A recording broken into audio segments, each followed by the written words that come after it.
Hello, everybody, and welcome to another episode of Mind Matters, Navigating Head Injuries and Concussions. I'm your host, Kylie Como. I'm the legal nurse consultant here with Shane Smith Law. Today, I'm speaking with Dr. Robert Bashett, the medical director and lead neurologist at the Neuroscience Specialty Centers. Dr. Bashett, it's good to be with you again today. Kylie, it's great to be with you as well. I'm looking forward to this. Me too. Always fun talking to you. So anybody out there who's new to Mind Matters, you got to know that our focus here is to discuss all things traumatic brain injury. So with that, I'd like to jump right in. Dr. Bashett, what have you got planned for us today? So I thought today would be a good idea to do a quick review about concussion and then discuss why patients with concussions have brain fog, as well as why concussion patients develop sleep difficulty. And to understand why they do have brain fog and sleep difficulty, I really want to focus on something a lot of people haven't heard of. It's called adult hippocampal neurogenesis and the lymphatic system. So I want to talk about both of these because they're directly related to concussion, but they also have much bigger effects that can affect us, especially as we get older. Sounds fascinating. Let's get down to it. Okay, so my name's Dr. Robert Bashett, and I am the medical director at the Neuroscience Specialty Center.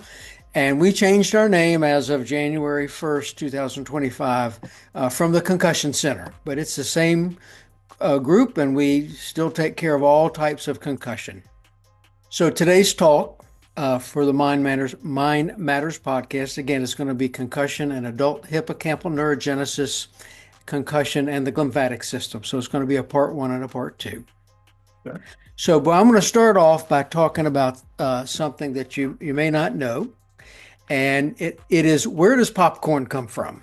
And I promise you that when we're done with this, you'll understand why I'm starting with this. But as it turns out, the corn that we typically eat is different than the kernels that become popcorn. And only one variety of maize will actually make popcorn. It's called Zea maize everta. You're going to hear that several times. Zea maize everta. It looks like a typical corn kernel, but this particular variety is the only one that can pop and turn into a delicious snack. I started thinking about this when we took our grandchildren to the circus recently, and I told him we were going to get popcorn there. It just came to me, where does popcorn come from? So I looked it up, and it comes from something called Zea maize everta, and we're going to come back to that in just a second. So we're going to talk about adult hippocampal neurogenesis, concussion, brain fog, and depression, and what is the link between all of these? And what does this have to do with popcorn? Well, it has a lot to do with it, actually. So I want to tell you about something in February 22nd, 1980. There was a great line in this movie called Great Moments Are Born of Great Opportunities. This is the movie where the Americans beat the Soviets in the hockey game. And I remember watching that. And again, that was 45 years ago. And the reason I remember it is because of adult hippocampal neurogenesis. So before we get to adult hippocampal neurogenesis, I know everybody's on their seat waiting to hear about what that is, but we're going to talk real briefly about concussion. So this is the consensus statement from the Concussion and Sport Group.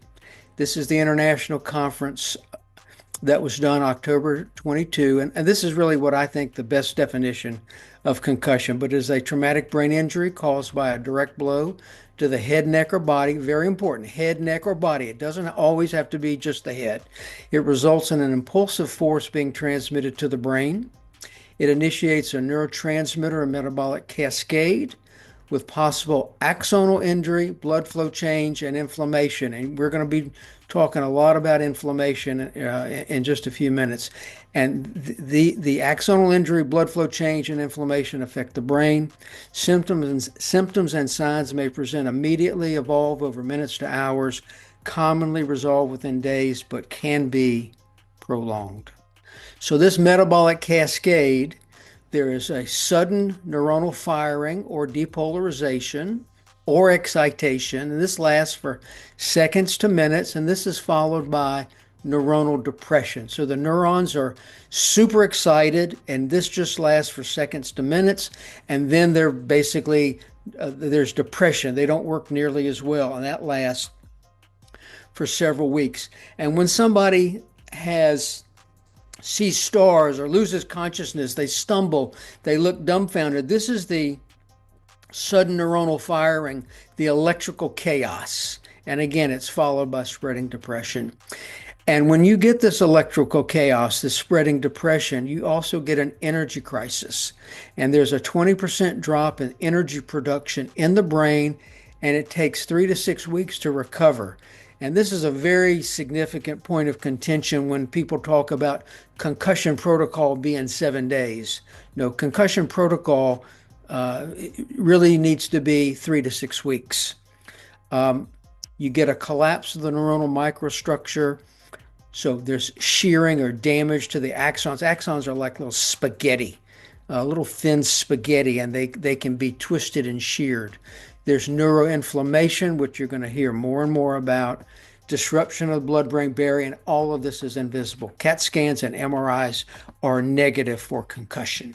So again, excitation is due to glutamate, depression is due to excess calcium, mitochondria are damaged, there's a 20% drop in ATP production. This is the energy molecule of the cell, and it takes these mitochondria 3 to 6 weeks to heal. So with concussion, there are two big things that happen. One is you get dysfunction of the autonomic nervous system, and you get neuroinflammation. The autonomic nervous system is your sympathetic and parasympathetic system. Sympathetic, you may remember, is fight or flight. So you're sitting there and there's a bear in front of you and you get scared. You have to decide, are you going to try to fight or are you going to flee? That's your sympathetic nervous system. And after concussion, the sympathetic nervous system doesn't turn off. You need the sympathetic nervous system. It's really important, but it's for survival. But when it needs to be off, if you're sitting there having dinner and you're relaxing, your sympathetic nervous system needs to be off and your parasympathetic nervous system needs to be on. So with concussion, like I said, you have autonomic nervous system dysfunction. This excess sympathetic activity causes a lot of the symptoms: the headaches, the insomnia, the dizziness, the anxiety, and the cognitive difficulty. And all of this disrupts hippocampal neurogenesis. Neuroinflammation. When the brain is injured, you get inflammation in the brain. You get activation of a cell called the microglia, and that contributes to more inflammation. And then you have disruption of the cleanup crew, also known as the glymphatic dysfunction, and that's going to be the focus of the second part of the talk. But if you have this activation of the microglia, you have glymphatic dysfunction, it disrupts hippocampal neurogenesis. So what actually is hippocampal neurogenesis? Why is this so important? Well, the definition is the development of new nerve cells every day in the adult human brain. And this is a new concept. I know that when I was in medical school, everybody was taught that the brain, reaches maturity at about 25 or 26 years old, and after that, there are no more new nerve cells, and everything goes down from there. Well, that is not accurate. It actually has been known for a very long time that new nerve cells are being formed every single day in adults throughout our entire lifetime. And these neural stem cells are in the hippocampus of the human brain. And the hippocampus is deep within the temporal lobe. And you see it right there. There's a nice little picture. This right here is a picture of the hippocampus. And everybody, a lot of people know about the hippocampus because everybody knows it has something to do with Alzheimer's and memory. Well, we're going to talk a lot about that, actually. So here's another picture of the hippocampus. This is a slice of the hippocampus, and I'm not going to get into all of this, but the area that I want to focus in is this dark blue. This is called the dentate gyrus. This is part of the hippocampus, and this is where these new brain cells are being formed. Every single day, Kylie, and you and me. More you than me because you're a lot younger than I am, okay? The hippocampus is critical for learning, memory, and emotion. critical. Emotional responses are organized in the hippocampus. So when I told my grandson, when we were talking about going to the circus, I said, we're going to get popcorn. I told him that because I knew he liked popcorn. And when I told him that, he was very excited about that. That is organized in the hippocampus, recalling past experiences and imagining the future. So again, thinking about having popcorn at pleasant events, you recall that, and then you imagine, okay, I'm going to go to the circus and I'm going to get some popcorn, and you imagine that. Or you went on a great vacation in Hawaii and you're planning on going again a year or two later. That all is hippocampus. Spatial navigation. So getting home, all right, let's say I go from Claremont Road, I go 85 south to 75 north. Traffic is bad frequently when I go home. And if the traffic is really bad, I'll try to go a different direction. Well, that's because I have the space. I can do the spatial navigation. I can go 400 instead of going 85 south. I can go 85 north and get on 285 because my spatial navigation abilities are intact. And that's why people with Alzheimer's get lost all the time, because they lose that spatial navigation. Pattern recognition. So we're sitting at dinner. Kylie, let's say it's me and you, and we're having dinner, and I'm gonna try to use my spoon to eat my steak. No, that's not. I can't recognize the fork. Okay, that's a pattern recognition. To be able to tell a Phillips head from a flathead screwdriver, pattern recognition. And then encoding memories. Okay, so like when we got on here today, I recognized your voice. That your voice is in my auditory cortex. I remember that because the hippocampus helped me encode that.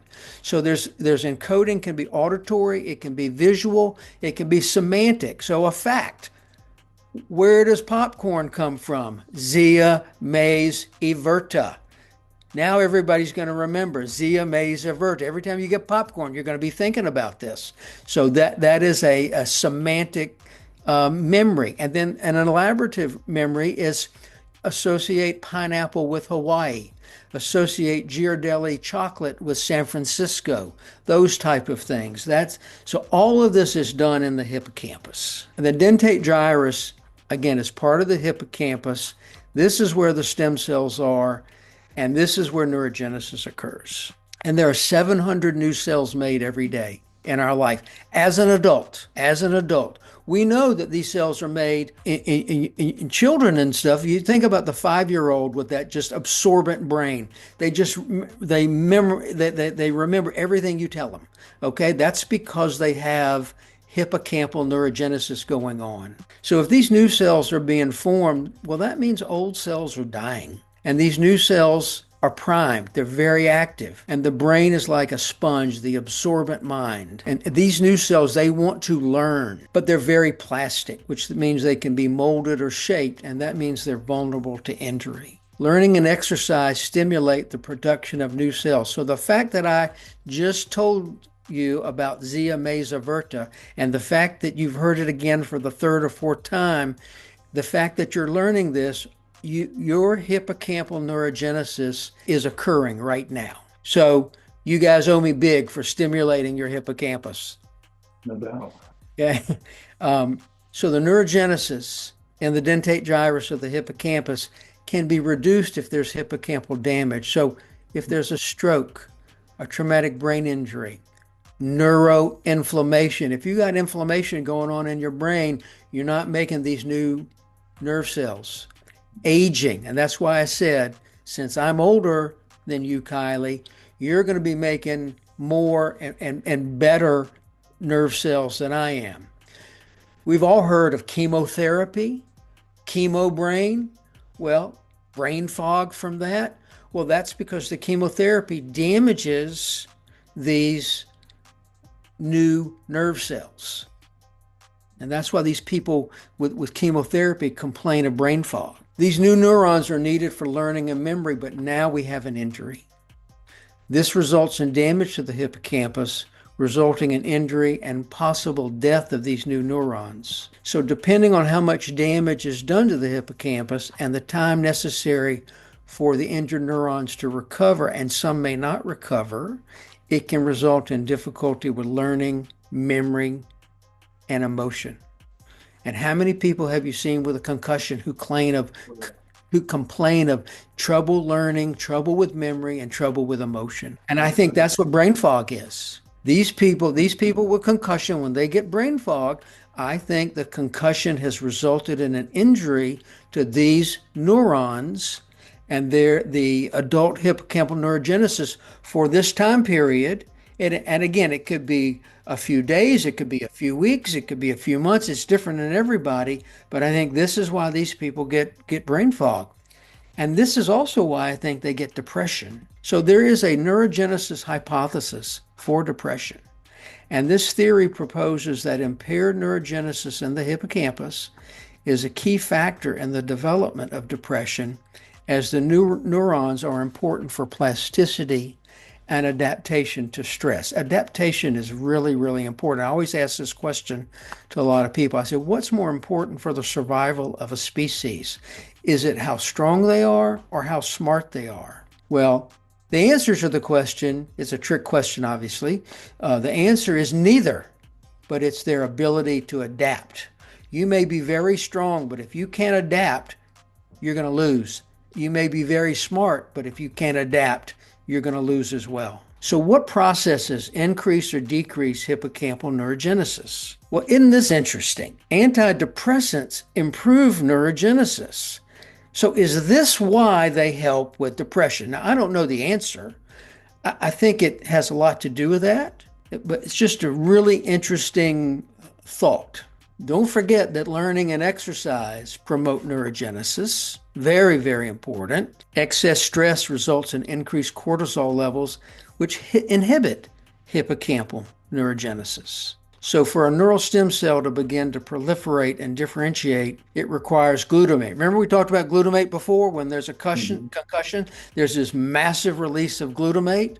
Well, it's way too much glutamate. But for a neural stem cell to begin to proliferate, you do need some glutamate, but not as much as when you have a concussion. So immediately after a traumatic brain injury, there's a massive release of glutamate, again, which causes a massive entrance of calcium into the neuron, and it causes dysfunction of the mitochondria. And then neuroinflammation occurs after the trauma. So these neural stem cells are damaged by this excess glutamate, this excess calcium, and the onset of neuroinflammation.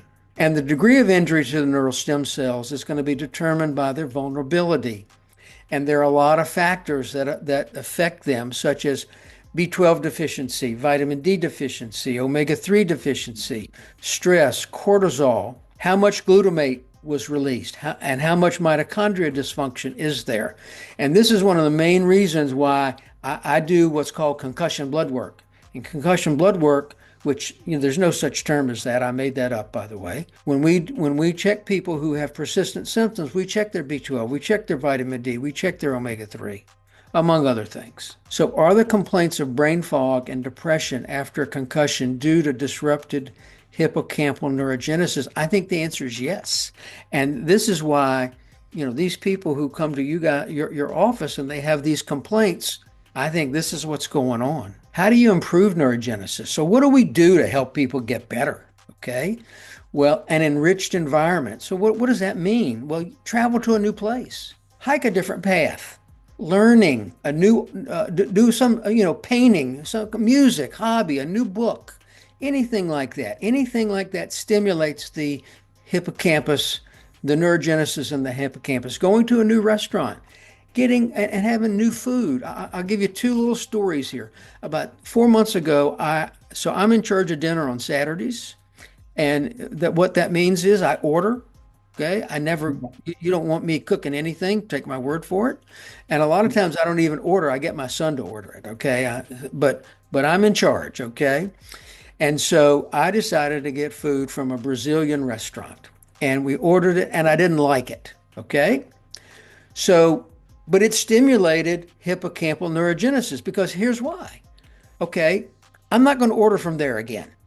Okay, I learned something new. All right, so it doesn't have to be good; it can be bad. Okay, you do something and you get hurt or you didn't like it. Well, you're not going to do that again. So another silly example is about 10 years ago, I came back from, we had a great trip to Australia, and that trip is like 14 hours. And on the way back, I watched 3 movies, and they were the dumbest movies I've ever seen in my entire life. The reason I bring it up is I still remember that.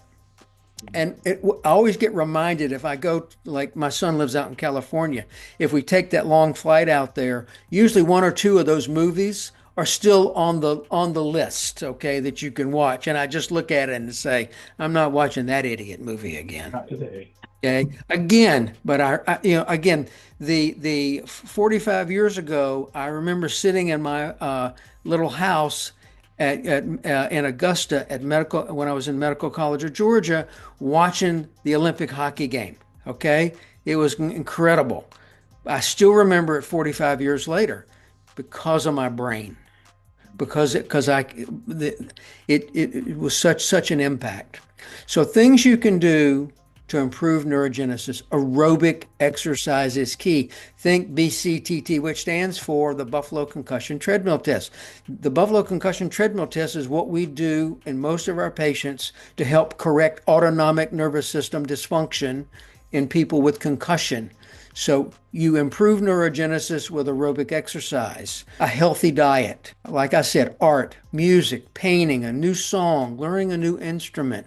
So social interactions, just getting out and being with people. Good sleep. Again, this is part 2. The glymphatic system is critical. Intermittent fasting, caloric restriction, blueberries. When I finish dinner in the evening, I get blueberries for dessert. Omega-3 fatty acids. I take my omega-3s twice a day. Curcumin. Crunchy foods. I don't know why the crunchy foods. I think it has something to do with mastication. I'm not sure how that works. And then B vitamins. So these are things you can do to improve adult hippocampal neurogenesis. Well, what about stress? Stress, we already talked a little bit about. It negatively affects hippocampal neurogenesis. And as a child, okay, now again, the child, the dentate gyrus of the hippocampus is cranking out these new nerve cells.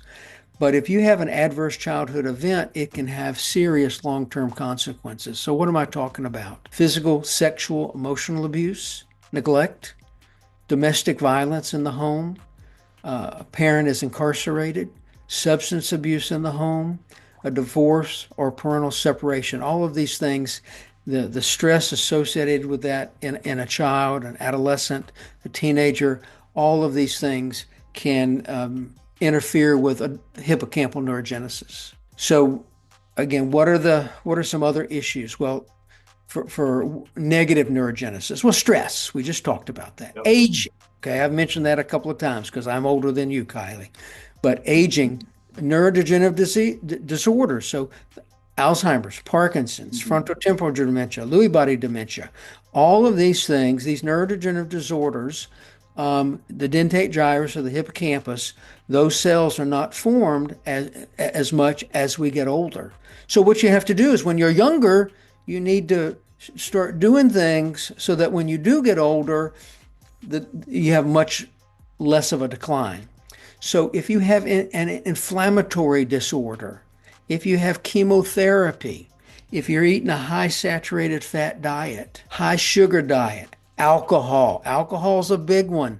What do you think happens when somebody gets so intoxicated they pass out and don't remember what happened the night before?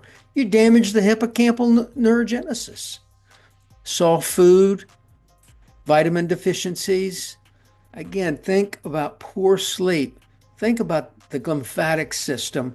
If you stayed up all night, you feel like you've had a concussion. So patients with Alzheimer's, Parkinson's, epilepsy, and stroke often have brain fog, and this is likely due to abnormal hippocampal neurogenesis. And what do these people also have? They have sleep disruption. So if there's only one thing that you remember from this, remember that popcorn comes from Zea mays averta, and you are now actively promoting adult hippocampal neurogenesis.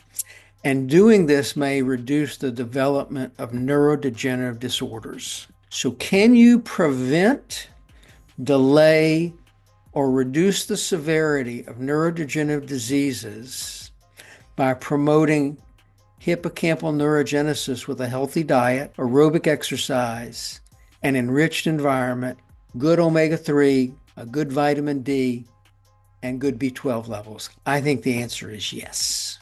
So think about yourself, your children, your family, and this is just what I recommend. I think you should talk to your primary care doctor. You should be getting an omega-6 to omega-3 ratio, a vitamin D level, a B12 level as part of routine blood work once or twice a year. And, I don't just talk the talk, I walk the walk.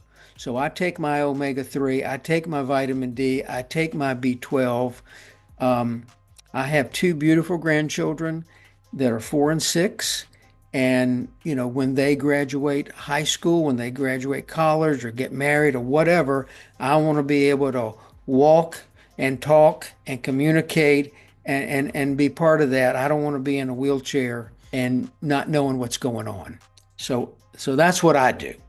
And I would encourage everybody to, in addition to your routine blood work, I would get the omega-3, vitamin D, and B12 levels as well. So that's the end of part 1. Well, Dr. Bashik, I mean, when you get into the lymphatic system, and I especially love when you kind of there at the end, when you start talking about preventative measures, things that you can do to almost preload and prepare yourself for not just old age, but should you be the unfortunate victim of, say, a concussion, I'm sure your healing and recovery is probably got a better prognosis overall if you've been doing those things, as you just listed, the good nutrition, the exercise, those sorts of things. Would that be correct?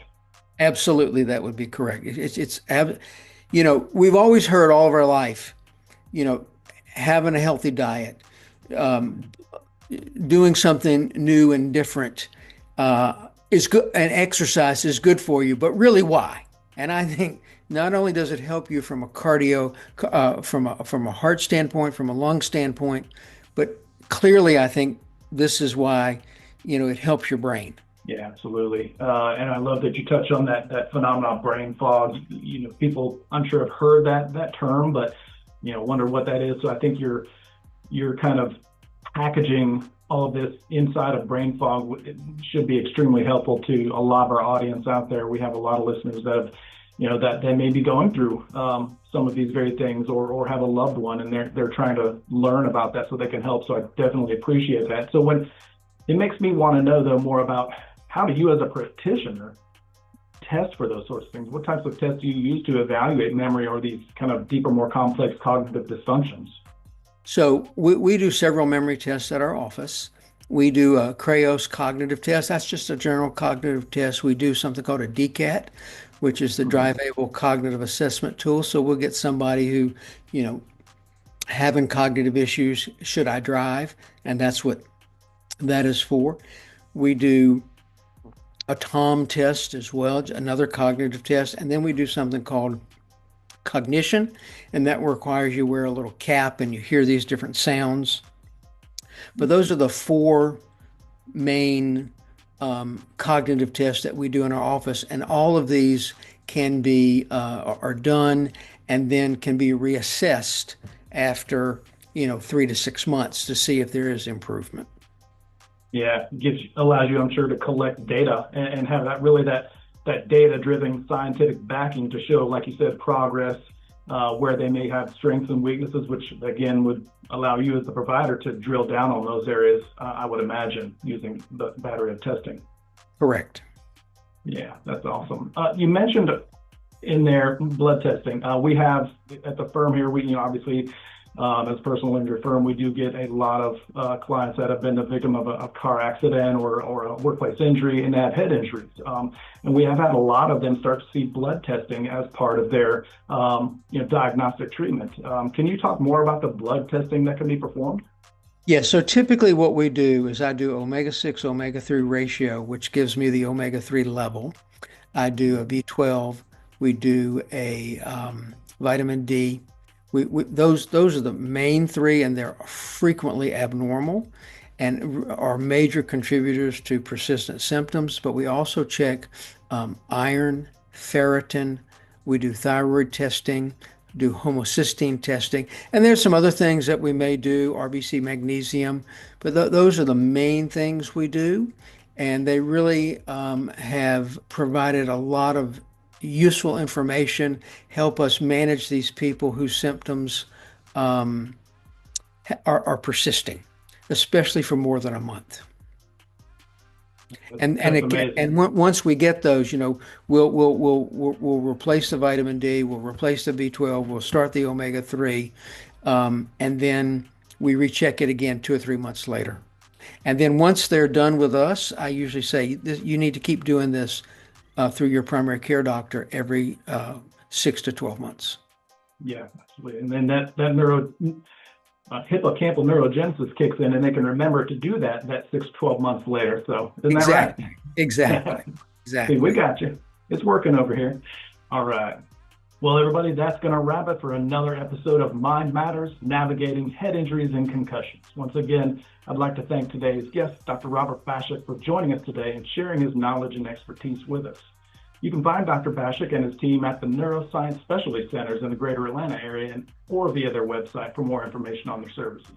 I hope that our audience has enjoyed the enlightening and thought-provoking discussion as much as I have and is walking away with a deeper understanding and appreciation of hippocampal neurogenesis and other complex processes of the brain. Please don't forget to hit that like button, and if you would, please subscribe to our channel to keep up with our latest and greatest content. Leave us a comment and let us know what you thought of today's discussion. And as always, remember, if you're in pain, call Shane at 980-999-9999. See you next time. In pain, so I call Shane. 980-999-9999. In pain, call Shane.